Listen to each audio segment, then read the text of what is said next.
7:12 in the bloody morning. I'm KrissieDeathy, and I decided to start up another Krissie read series. I will probably read the whole first book of a series that I'm planning to read, which I found a translation of, because it's not a novel that's in English, but I really enjoy it. It's called Earl and Fairy, or Oral and Fairy. I have trouble pronouncing that word. And the first book is He is a Refined Great Villain. And we're going to start off with chapter 2. Well, not chapter 2, chapter 1. And chapter 1 is titled, Is He a Gentleman or a Scoundrel? And the book is written by, according here, Mizue Tani, illustrated by Asako Takaboshi, and it's translated by someone named Nala. Thank you, Nala. And I'll leave the link where you can read the series below. I've been reading it for the past week, and I'm almost done with the first book, I think. I'm a good ways into it. So let's begin chapter 1. Is he a gentleman or a scoundrel? So, Mr. Gossam, how can I thank you for your hospitality? Said a thin young man, smiling alluringly as he aimed a pistol at an old man with a proudly cut beard. Stop, I'll pay as much as you want, pleaded the old man, his scratchy voice shivering his portly body that was tied to a chair. How generous of you. Then I'd like to ask one more thing. Where can I get my hands on the legendary Sapphire Marrow Star? That's just delicious. It just comes out in a story. It doesn't exist, answered the old man, whose name was Gossam. The young man stood back, still with the pistol in his hand, slowly surveyed the room. And I had a special stage set for you for this occasion, yet you're not able to please me. Gossam was tied up to a large white laboratory chair. They were in a laboratory room that he used as a doctor in psychology. The room was furnished with cupboards filled with beakers, which had preserved human brains in all of them. All this time it was Gossam who was the one heartlessly looking down at his human subjects tied up to his chair. But now the tables have turned. This young man was supposed to be for his next experiment, but now he had the weapon in his hand and ran his fingers along the scalpels on the table. Gossam didn't know anything about this young man past, and brought him thinking he was another worthless, unwanted rat of society. Gossam didn't know the hidden background of this young man. This man's gestures were graceful, even though his brilliant hair was uncombed and he wore tattered clothes. He was still so graceful in all of his movements, like when his long fingers trailed over the beakers, and he slowly walked around the room. He stopped and turned to face Gossam with a powerful, silent gaze that made Gossam sink back into his chair in his superior presence. He wasn't just some rat from the sewer. The one standing in front of Gossam was a powerful predator who finally was able to show its lethalness. The creature checked how quick its prey had gotten by, slowly circling around Gossam, and then he lifted up the pistol again. He gave him a perfect smile that would normally dazzle anyone, but it made Gossam tremble in despair.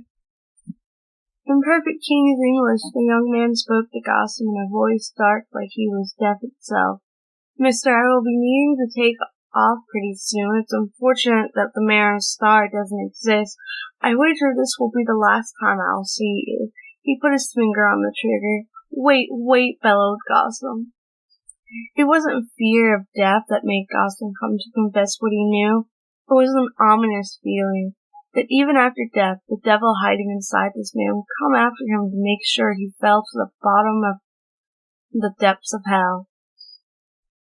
The only one who would know if it's truly a legend or not is a fairy doctor, since, well, it's said that fairies are the ones who have the key to it, so only a fairy specialist would know how to find it.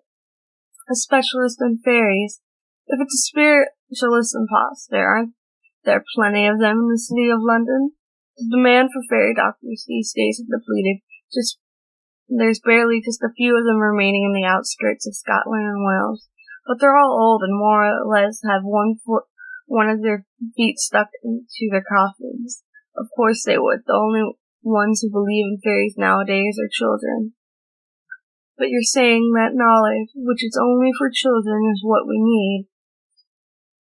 Yes, when it comes to marrows, pixies, silkies, or whatever, they are the ones who would know if they really exist.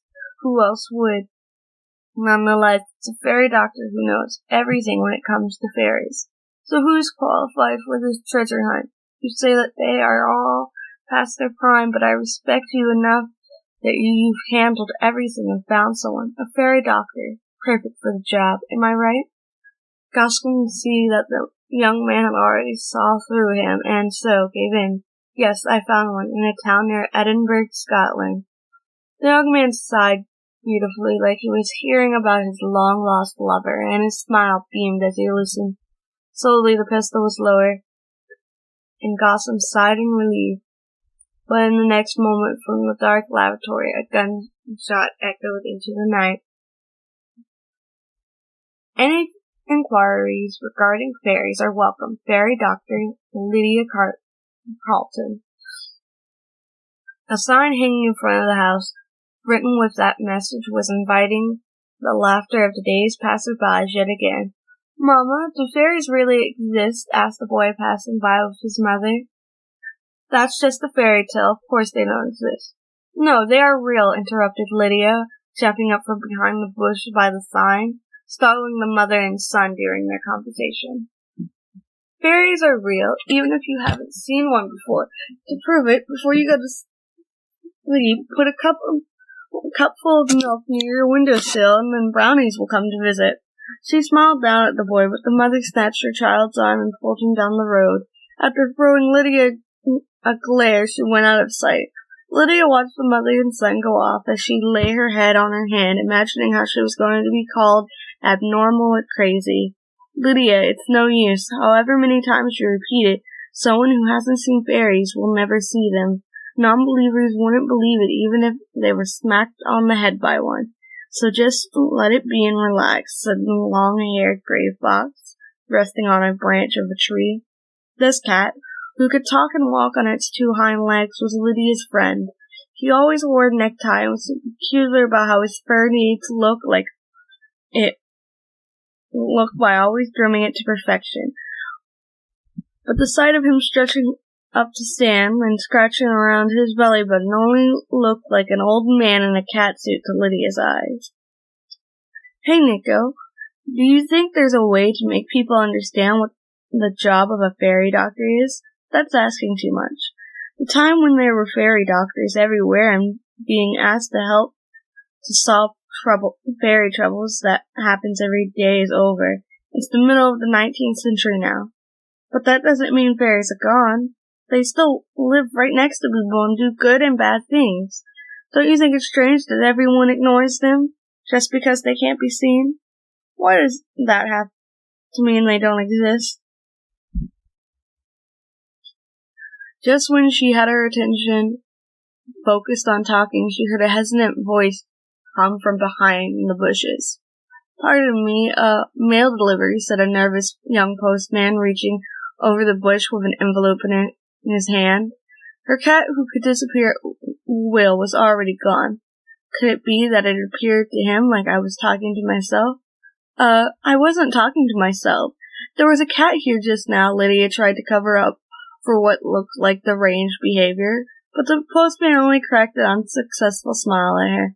No, I mean, he isn't a normal cat. He's a cat that can talk.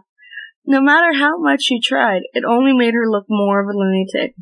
On top of that, she noticed that some small fairies, brownies by the look of it, were playfully diving into the postman's bag, and she couldn't stop herself from shouting. Stop that! What are you all doing? Stop playing pranks with those letters.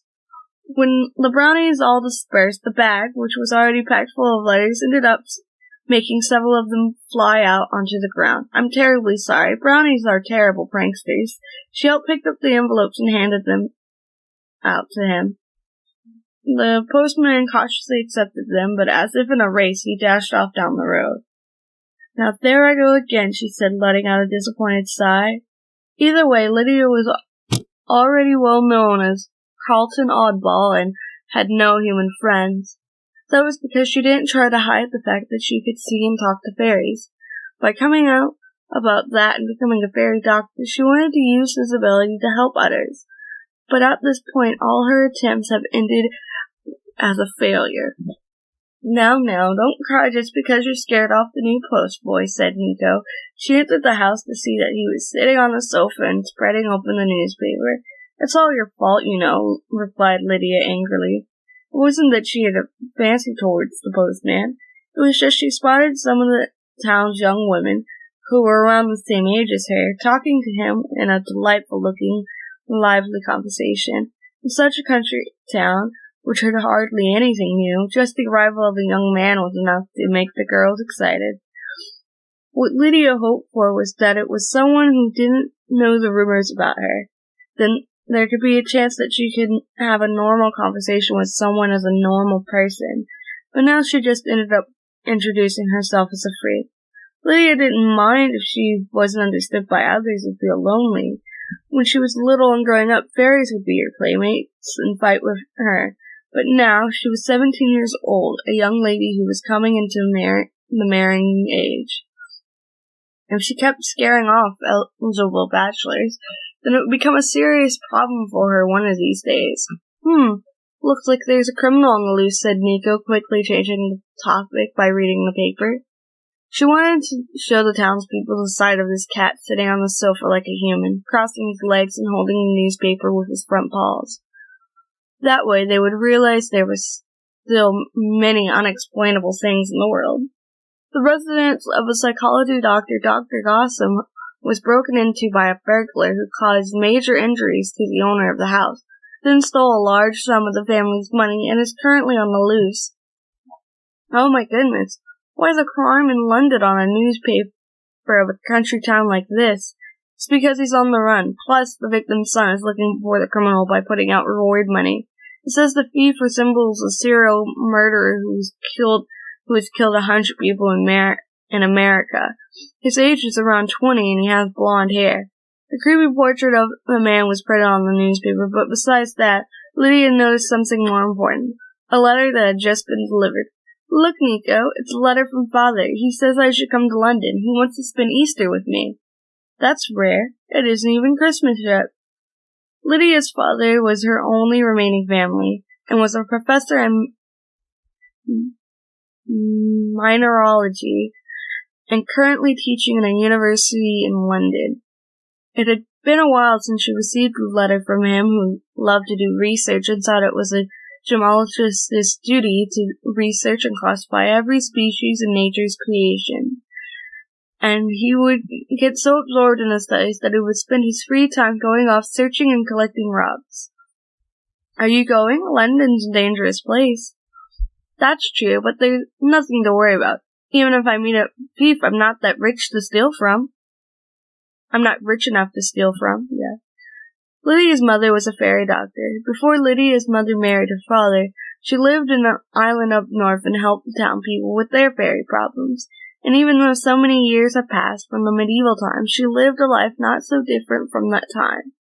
But that was nearly 20 years ago. Even though the islands were a part of the enormous European empire and each had their own discrete cultures still remaining, Lydia had never visited her mother's birthplace. By marrying her father, who was an outsider, she was told that her mother had left the island. Even if Lydia went to visit, she wasn't going to be welcome. Lydia remembered only a little bit about her mother, who had passed away when she was young. But amazingly, she still remembered the stories that her mother told her. Knowing about the different species and characteristics of the fairies, each species' rules, how to communicate and negotiate with them. This was the gift Lydia received from her mother. That's why, just like her mother, she wanted to become a great fairy doctor. She didn't want to be embarrassed or hide the fact that she could see fairies. It didn't matter if she was called an oddball. As long as fairies existed, there was sure to be people who needed a fairy doctor's help. Leaving the care of the family house to the house goblin, Lydia went to Nico to the harbor to get on a ship bound towards her father's residence in London. She left the sign in front of her house saying temporarily closed, although there won't be anyone who missed her absence. There were numerous steamboats parked at the pier. The grounds were covered with stacked wooden luggage boxes, and there was a busy crowd of passengers weaving through them. Her plan was to go on a boat and head to London. Nico, as if being an ordinary cat, was riding on top of Lydia's suitcase. "Why don't you walk on your own? You're heavy. It's tiring to walk on all fours," he replied, purposely meowing like a cat. "Pardon me, are you Miss Carlton?" Lydia stopped at the sound of her name. An unfamiliar man was smiling at her as he greeted her by tipping his hat. "How do you do? My name is Huxley, and I'm an acquaintance of your father." "Ah, so your father's colleague. That's right. I work as his assistant at the university. I've come today to be the escort for the professor's daughter to London, since it would be quite dangerous going to London by yourself, wouldn't it?" He spoke courteously. He looked to be in his late 20s. At first impression, she saw him as a gentleman. "Father, had you especially come to escort me? Well, that's quite a beast of him to use his authority over you like that." "There's no need to worry. I had come to Edinburgh with business from the university as well. I had sent word to your residence, but it seemed that you were absent, so I was worried if we might miss each other." Lydia thought that it was mighty thoughtful of her father. Besides his research, he was an easygoing, relaxed, childlike sort of man, someone who really couldn't be that considerate to others. "Thank you, very much, Mr. Huxley. By the way, how did you know that I was the Carlton you were looking for? A lady traveling by herself would easily catch anyone's eye." That was true, and a young unmarried woman like Lydia wouldn't be so likely to go on board a ship in the first place. Besides, being in a well-to-do social class and living by herself was unimaginable as a proper lady, and so that labeled her as a freak even more. But it was useless to fret, since the housemaid didn't want to stay in that house for too long anyway. The resident fairies caused rackets at night. Actually, I only knew that the daughter's hair color was a reddish-brown, so I had no trouble at all. It seemed like he was about to say rusty iron color, which was how Lydia's hair was described as behind her back on a daily basis, and that description made her hair her complex, so she became a little sad and disappointed. Just as he was nearly about to say, her reddish-brown hair was that sort of color, and she did feel a bit of a complex about that. Maybe her father had said something to him. Of course, her father was someone who didn't notice such small details that ladies of coming age would worry about, so it was worthless to try to have him realize that and note it. Anyway, Lydia rethought that there was nothing this kind gentleman had to be sorry about, and so she smiled, even though he wasn't someone who complimented her hair particularly nicely. At this point, Mr. Huxley thought Lydia was a normal girl. That was the reason he was treating her as a lady, and that should be enough. But as she brought up the topic of fairies, would his attitude change? That was something she couldn't help but be curious about. He may not show any difference in his expression, but he would definitely think she was weird. Anticipating that, Lydia always ended up keeping a distance between herself and others. "Whatever others think, I will always be me," she thought, and pulled herself together, handing him her luggage. He lifted up the suitcase with ease, which felt quite heavy for Lydia, and he started to lead the way, so she followed him. But Nico whispered into her after he jumped down from the suitcase. "Hey, are you going to trust him? It surely is strange for the professor to be this well prepared, even if it's for our sake, don't you think? Then what in the world would be his purpose to be in meeting us? If he wanted to kidnap somebody for random money, then he would surely targeted someone more wealthy, wouldn't he? Even if we were his target, our savings are used by Father's research, who is the type to spend it all on his research. Nico still seemed to disagree, but perhaps he couldn't come up with a good enough reason to change her mind. So he went silent, and there was no reason to be worried, as Huxley headed straight to the steamboat that Lydia was planning to get on anyway. The only unexpected thing was that after she entered her room, my ticket wasn't supposed to be for such a nice room, murmured Lydia in surprise. The room she was led to was quite spacious, well furnished, and looked expensive. Yes, but it's all right. The professor had this room specially reserved, so please feel free to use it. I will be in the room next door, so if there's anything you need, please let me know, explained Huxley, and left the room. In the end, it seemed like there was nothing dangerous to be worried about.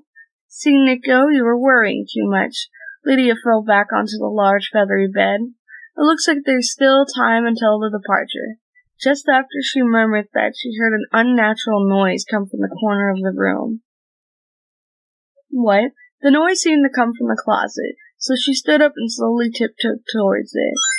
When she stood in front of its wooden doors, she reached out with all her bravery and swung open both doors. Empty.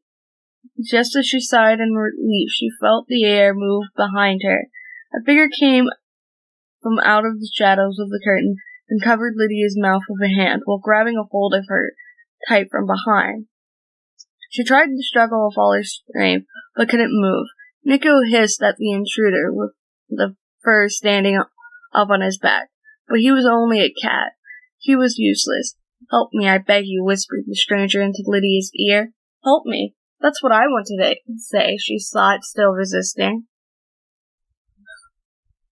Please listen to me quietly. That man, the man who brought you here, he's a member of a criminal gang. If you stay here, you'll be in great danger. Surprisingly, the man's voice was calm and flowed gracefully from his lip. Wait, Huxley is a villain? When Lydia relaxed, the intruder must have decided she wasn't going to scream and released his hand from her mouth, but he still had a tight grip on her. What do you mean? Who are you? I was captured by that man and was confined. I managed to escape and was hiding in this room. And that man brought you here. He'll eventually realize that I've escaped. But you'd be in danger as well. That's why I need your help. You're not making any sense. There isn't any time. We need to slip out before the ship leaves port. I'll explain everything later. I can only say you have to trust me. Lydia was finally released, and she whipped around to face him. He was a slender man. His brown hair was ruffled and untidy, and there was stubble on his face. Looking past his poorly conditioned clothes, his face revealed that he was quite young, just around 20. It was obvious that he was in a slovenly state, but mysteriously his face still had an attractive allure to it. His eyes were strongly set on Lydia, and his sweet ash mauve eyes unnerved and confused her. If you were caught again, what would they do to you? I'd be killed. The blood-tinged marks left by a rope on both of his wrists was frightening and much more convincing than his words. There were even some marks on his neck, like a knife was pressing against his skin. Did you notice how this room is at the end of the hallway? Huxley, well, it may be his alias, but unless you pass by that man's room, you can't go anywhere. By doing that, he plans to confine you here. If you went outside, his brothers who are with him will keep an eye on you. They are a sibling of 8 brothers, and there are 6 of them on the ship. Every one of them are muscular and strong, a group good at using force. Huxley is the eldest, and they formed a gang to go against the law. He silently stepped over to the door, and if you were to sneak out, there's a string tied to the knob, so as soon as you turn it, it's made to notify them in the next room. Most likely they would put you under sleep and get you off at any one of the next ports. Looking closer, there indeed was a shining, thin, transparent string connected to the doorknob. That was all she needed. There was no need for a university assistant who said he was asked by her father to do this kind of thing. Lydia folded her arms and stood in front of the man. So how can we get out of here? Lydia took a deep breath as she stood in front of the door of Huxley's room. Since she opened the door to her room, Huxley should already know she made it out into the hall. He could even be putting his ear to the door that was between them. So she knocked on the door in front of her. After a brief moment, Huxley stuck his head out. Oh, what seems to be the problem, Miss Carlton? Yes, I'm hearing strange noises in my room. Like there's something hiding in my closet. It's really disturbing. Could you please take a look? His complexion subtly changed. Huxley turned his neck to face into his room, probably to his brothers who were with him. Hey, he's in the next room, I'm sure of it. Oh, please. Well, yes, you might be sure. They must have had no thought to spare about Lydia becoming suspicious about his brother's sudden appearance and being sure about him. Miss, it could be a criminal. It'll be dangerous, so please wait here. In his room, including Huxley, there indeed were 6 sturdy-looking men. After watching all of them enter Lydia's room cautiously, the young man who was hiding behind the hallway pillar passed by the front of her door. Let's go. He took her hand into his as if it was natural, and Lydia was forced to follow him as he darted into a run. Nico, are you following? Nico, who was apparently staying invisible, replied by showing the tip of his tail with a wave. Hey, they escaped. The 2 of them heard a man yell. It seems they were quickly noticed, and Lydia heard a young man tut as he was pulled harder by her hand, and they continued to run, flurrying down a flight of stairs. Just as they were going down, one of the men jumped over the deck's railing and landed down on the deck floor behind him. The brother grabbed her bag, making Lydia let out a scream as she was pulled back. The young man leading her whipped himself around her and with a kick flipped the brother off his feet. Still having his grip on Lydia's bag, the man slammed into the railing, and that force slipped him over, making him fall into the ocean. My bag, don't look back. Lydia's hand was pulled again, leaving her no choice but to follow, passing through the deck, going down another flight of stairs, and running down the plank. They finally got off the ship, and he still didn't stop and hurried, jostling through the crowd of people on the pier.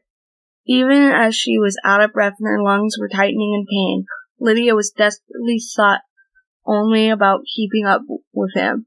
When they finally stopped, both of them collapsed down on the floor. She gasped to take in as much air as she could, calming down the frantic beating of her heart. And when she finally felt her lungs relax, Lydia noticed that the floor she was resting on was very smooth and soft as a pillow. I can't believe how soft the carpet is. She lifted her head up and slowly inspected the place around her. The room they were in looked like the interior of a castle, with expensive heavy furniture and elaborate pieces of art and knickknacks. Where are we? On a ship. Right next to her, the young man was still breathing heavy, lying on his back and had his eyes closed. The scenery outside the window revealed the ocean. She could also see the pier. They were inside a ship in a completely different cabin room compared to the one she was in, and she gradually became worried that they might be reprimanded for entering this special guest room without permission. Excuse me, but sorry, but could you let me rest a little bit? I'm past my limit. Mumbling those last words, he closed his eyes, and no matter how much Lydia tried to wake him up, he didn't respond, as if he lost one of his bolts. There was nothing she could do, so Lydia got up by herself. She couldn't come up with anything other than checking the inside of the room. There was a spacious living room, 3 bedchambers, an office, and a washroom and a shower. Amazing. Who could imagine such a room could be on a ship? She didn't leave the room because she didn't want the ship crew to find her, and from fear that Huxley and his men might be looking for them. This smells fishy. It was Nico's voice. He eyed the large painting that was hanged on the wall, twitching his whiskers. Who is that man? Who knows, but he saved us from being tricked. I don't know about that. We could be tricked by him. Could we be? Lydia's muscles became tense and trembled, but there was no mistake that the man who called himself Huxley was suspicious. As an assistant working in the universities, there was no reason that could convince her for needing that many large-built men as bodyguards in the same room. I guess we have to hear his side of the story, she said, sitting down on the leather-bound sofa. Leaning down into the soft silk of the cushions like they were bed feathers, Lydia felt the soft pull of sleep come over her. And that's where I'll end this one. I'll read the rest of chapter 1 in a later episode. Thank you all so much for watching / listening. Bye bye!